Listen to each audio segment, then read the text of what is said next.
So when you started writing this piece, did you just sit down and start writing on a sheet music, or did you have a program that you could listen to it with? Yeah, I've never gotten too hip to that. I don't know why. Maybe it just, I didn't get that acquainted with the software programs that will, like the MIDI interfacing things where you can actually play the thing. It shows up on the screen and then you just push a button and play it back.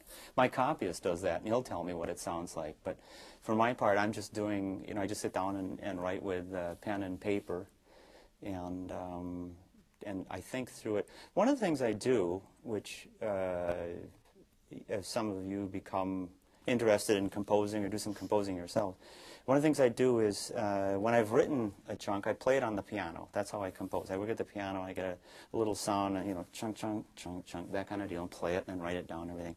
But what can happen is that you're looking at, this chord and that note and this chord and that note, and it's like looking through a microscope all the time. So some of the things I do is after I get a certain stretch of music written, I'll go back and play through it. And sometimes I actually don't play the piano.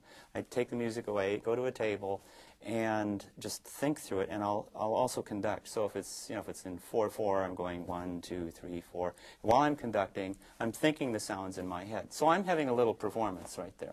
I mean, you can do this too. Whether it's with music, I don't know how developed your skills are yet, but the thing I compare it to is if you're reading a book, and when you first start to read, you sound all the words out, the cat ran to the window, and you have to pronounce everything.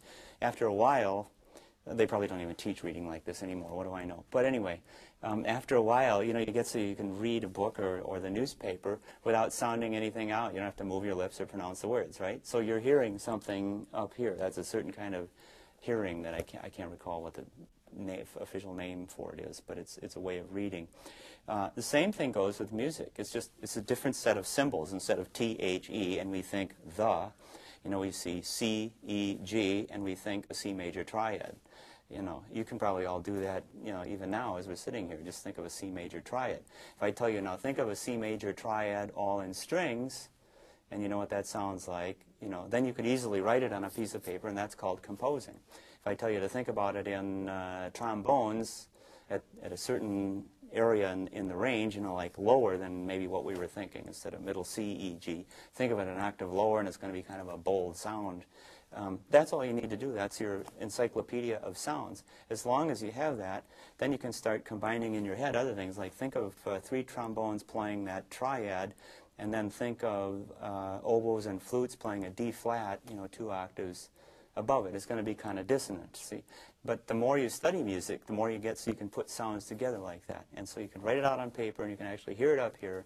But there's nothing like hearing it actually physically realized with a real band and a real concert situation. Then you really hear, people putting together your music without you saying, oh, it goes like this or it goes like that. They're just doing the symbols as you put them on the page and presenting them as if, someone just said, here, do this. So. But I could learn that kind of thing, I suppose. Maybe I just haven't gone there.